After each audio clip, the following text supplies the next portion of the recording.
In a shocking turn of events, it's no secret that the feud between President Trump and Elon Musk is continuing to escalate.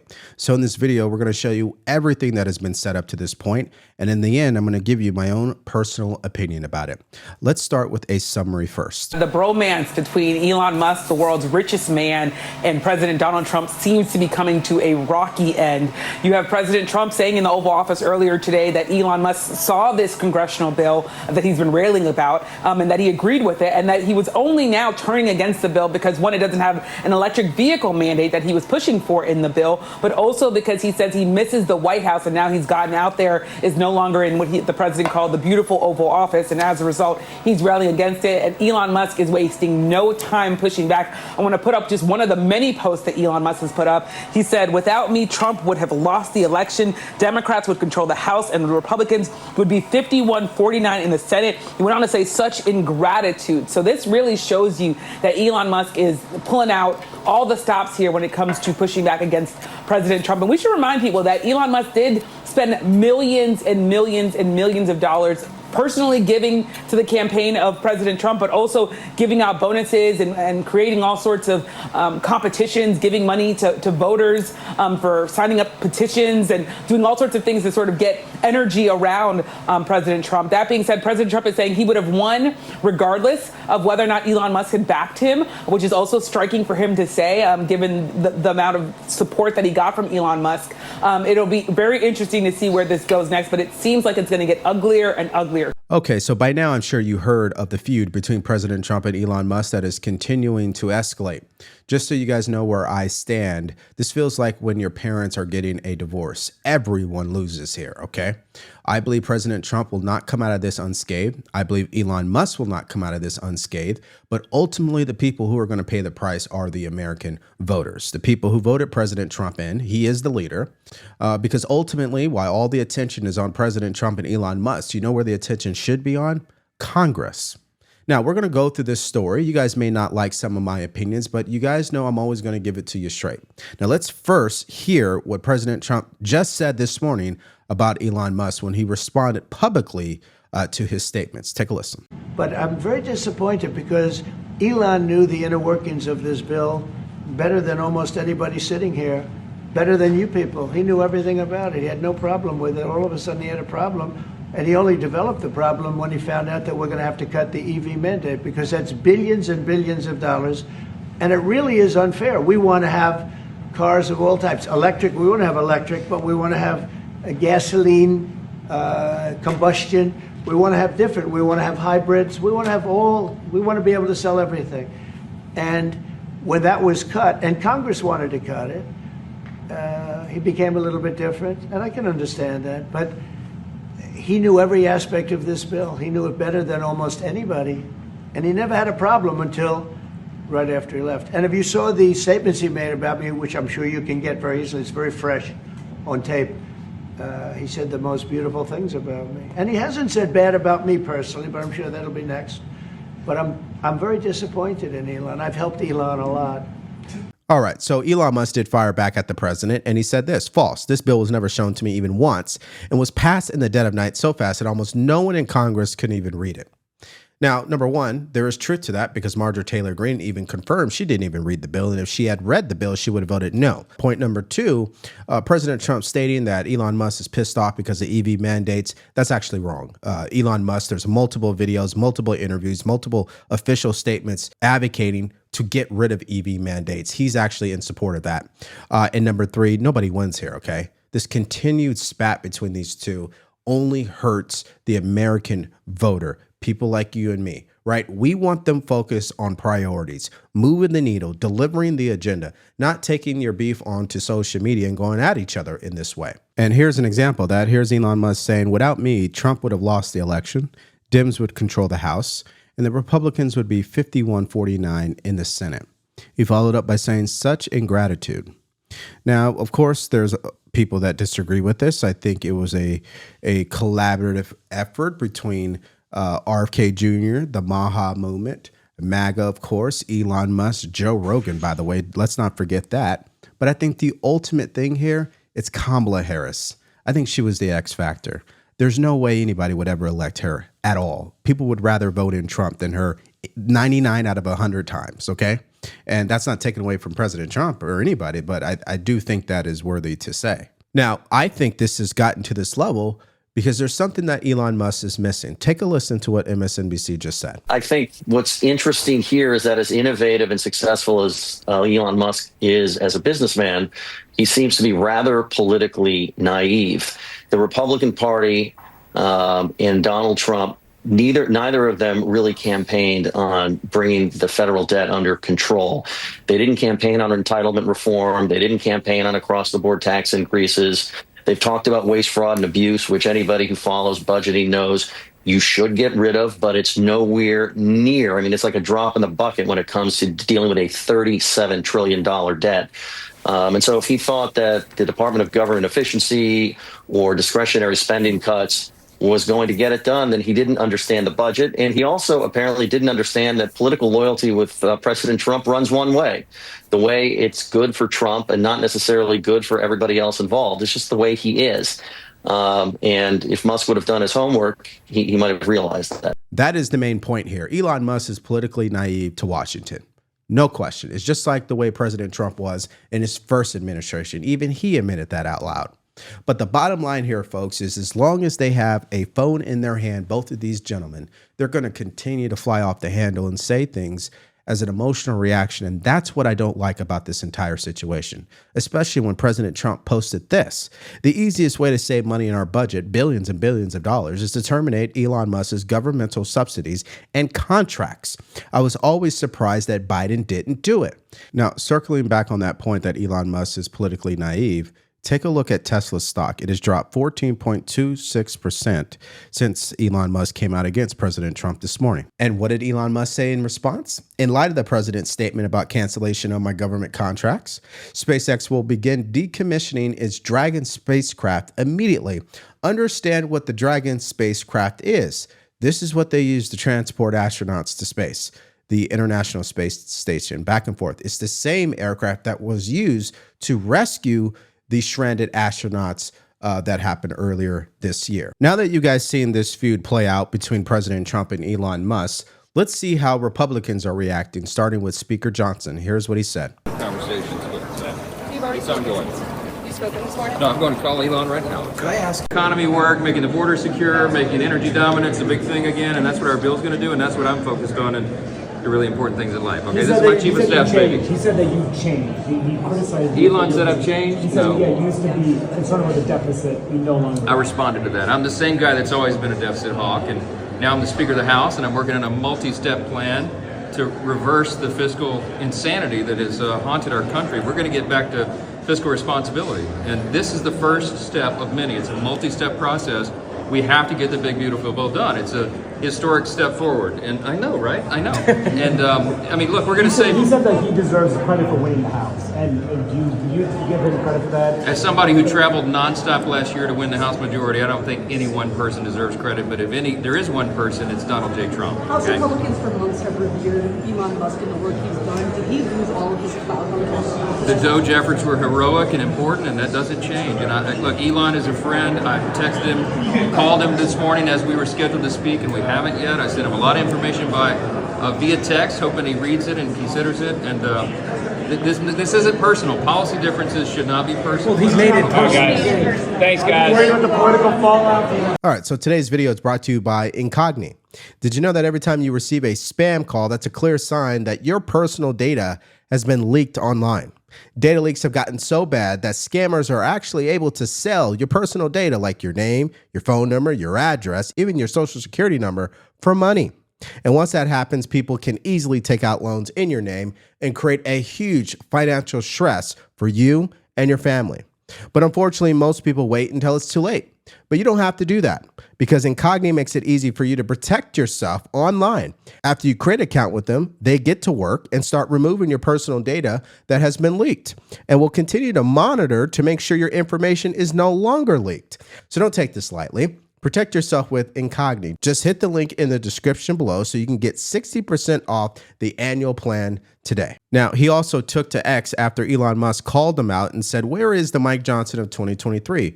So in case you guys missed it, Elon Musk has been digging up old posts from Mike Johnson, Leader Thune, and President Trump. And these are posts that supports what Elon Musk has been saying about the deficit and this big, beautiful bill. Well, here's what Speaker Johnson had to say in return. The Mike Johnson of 2023 is the same Mike Johnson who has always been a lifelong fiscal hawk, who now serves as Speaker and is implementing a multi-stage plan to get our country back to fiscal responsibility and extraordinary economic growth. It begins with the critical, important One Big Beautiful Bill that includes the largest mandatory spending cut to the federal government in history by almost 400%, the largest tax cut in history, the largest investment in border security in a generation, along with arguably the strongest collection of pro-growth provisions ever passed. The same consistent Mike Johnson who has always supported the America First agenda. But now here is Representative Crane and what he had to say about Elon Musk's criticism. Take a look. My issue is why wasn't he talking about this before the bill, right? Because those of us that were actually trying to make cuts, we could have used his support, and that actually might have helped us out quite a bit. And that's what frustrates me. Hey, if you're going to be in this fight when we need you, because we needed him. And ladies and gentlemen, that will be the main criticism for Elon Musk. Every time he comes out and he criticizes President Trump or the administration, even the big, beautiful bill, the main pushback should be, hey, Elon, where was this energy at a month ago, 2 months ago? So that is definitely a worthy criticism. Now, President Trump is not slowing down here. He just said this. Elon Musk was wearing thin. I asked him to leave. I took away his EV mandate that forced everyone to buy electric cars that nobody else wanted, that he knew for months I was going to do. And he just went crazy. Again, the same standard applies to President Trump. If you felt this way about Elon Musk, why didn't you say something? And then Elon Musk continued to fire back at the president by saying this, time to drop the really big bomb. President Trump is in the Epstein files. That is the real reason they have not been made public. Have a nice day, DJT. This is a perfect example of what I'm saying. When Elon Musk criticizes President Trump, he's contradicting himself, because then the pushback is, if you've known this the whole time, why did you continue to support the president? And that's why in the comments section, people are not buying this. Now, Elon Musk did say this, mark this post for the future, the truth will come out. Others are saying, hey, I was actually more in favor of your stance, but this is just pathetic. Another person said, post the proof right here on your platform. Don't play with us. And another person saying, too serious of an accusation to post without evidence. Drop the evidence now or Trump is going to sue you into oblivion. Okay, so we've seen what President Trump had to say. We've seen what Elon Musk had to say. And we've seen what Speaker Johnson had to say. So who's left? The Democrats. And this is how pathetic they are. Take a look at this clip. So what do the Democrats do with someone like Elon Musk, given how powerful he is? Do they keep trying to push him off to the sidelines, given how erratic he is, given his, I mean, there's been a lot over the past year. Or do they try to recruit him back into the fold? Because, again, that money, with our campaign finance laws, which I think are broken and should be amended, that money really matters, especially when you have a lot of AI firms now backing prominent Republican races, because they think Republicans are going to give them a better shot at fewer regulations. I'm going to respond in a way that isn't about the money. Okay, the Democrats have to be a big tent party. That means taking in disaffected Republicans, just anyone who understands that what's happening in this country right now under Donald Trump's leadership and Republican leadership in Congress is anything but normal. And the way we do that is by bringing in people like Elon Musk and anyone else who would be open to the idea of competent government, of course, building a government that and an economy that works for everybody, including working people. I mean, that's the most powerful message. The irony here is that Elon Musk owns the platform X, so he's already ahead of everybody as it pertains to this issue about political parties. In fact, he has proposed creating a new one. Here it is. Is it time to create a new political party in America that actually represents the 80% in the middle? And 81.9% of people agree after 2 million votes. Now, here's what Senator John Fetterman had to say about Elon Musk and Democrats. Take a listen. The Dems, we've been dumping all over Musk and vandalizing Teslas or whatever, and now suddenly we might be more back into him and thing. It's just like it's like, you know, he's right about the big beautiful bill. I mean, it's like adding a $2.5 trillion debt. I mean, it's astonishing. I can't imagine anyone genuinely think this is like a smart thing. Yeah, that's why Democrats are truly pathetic. They think they're going to bring Elon Musk back into the fold. Listen, Democrat policies are destructive to this country. We know that to be true already. Elon Musk is not going to do that. In fact, he'll create his own party before he would ever do that. Now, here's what President Trump said, and I would actually argue this is the only update at this point. I don't know when you're going to be watching this video, but as I'm recording this, this is his last update. I don't mind Elon turning against me, but he should have done so months ago.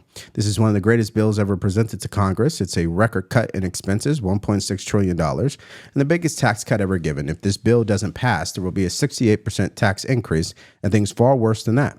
I didn't create this mess. I'm just here to fix it. This puts our country on a path of greatness. Make America great again. Now, here's what Scott Jennings had to say in reaction to all of this. Who gets you in the divorce, Trump or Elon? Let me just tell you what every Republican is doing. I have here's where we are today. We're literally, heads are in the garbage can right now. That's the state of everybody I know at the moment.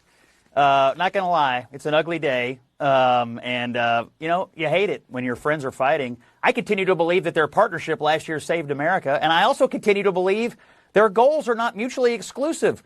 Trump needs to pass his agenda, which this bill is his agenda. It's what he ran on. Elon wants to save America from going bankrupt, which they can also do if the Republicans in Congress and everybody works together. All of these things can happen. When fights get personal, though, it means the enemy is advancing. And in this case, it means the Democrats are laughing and advancing. So hopefully cooler heads will soon prevail and the president can get his agenda and Elon can convince the Republicans that the debt is a serious problem. But not going to lie, rough day for the Republicans. And now one of the biggest critics of Elon Musk, Steve Bannon, has a huge opportunity. He's now taken advantage of this moment, coming out and actually advocating for Elon Musk to be deported next. Take a listen. And sealing the border and shipping 13 million out of here. Let me change that. 13 million and one, because Elon Musk is illegal and he got to go too. Okay, you're going to ship these other people home. Let's start with the South Africans. Okay, and I got a couple other could go too, but he's illegal. Deport immediately. Now we picked up, as we say on Wall Street, a little deal baggage. Okay, Elon wrote a big check, no doubt about it. In Wall Street terms, it's deal baggage. You have to just deal with it over time.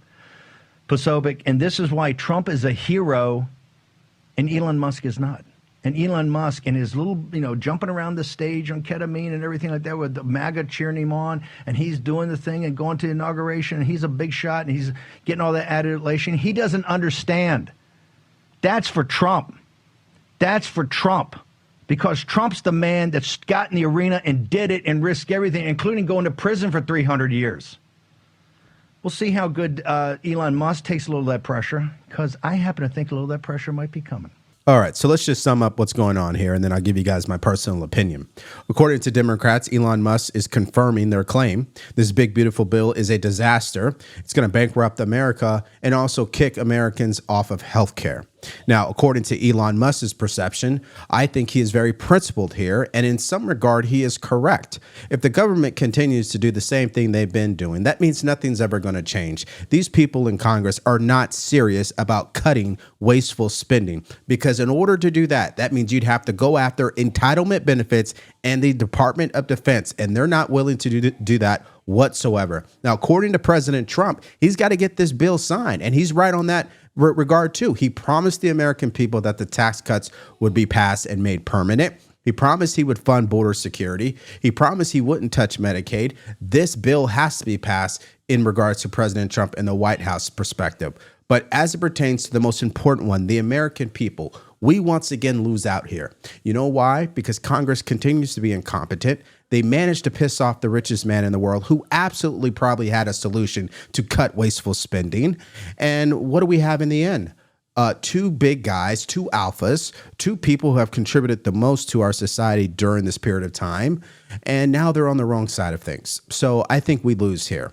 And that brings me to my own personal opinion. It was just this morning that Democrats were scrambling and struggling and worrying about KGP and her book coming out that might just expose what happened in the Biden administration, especially as it pertains to his mental decline. Well, you could kiss that story goodbye, because that brings me to point number 2. This isn't good. This is terrible. This is like a divorce happening in real time.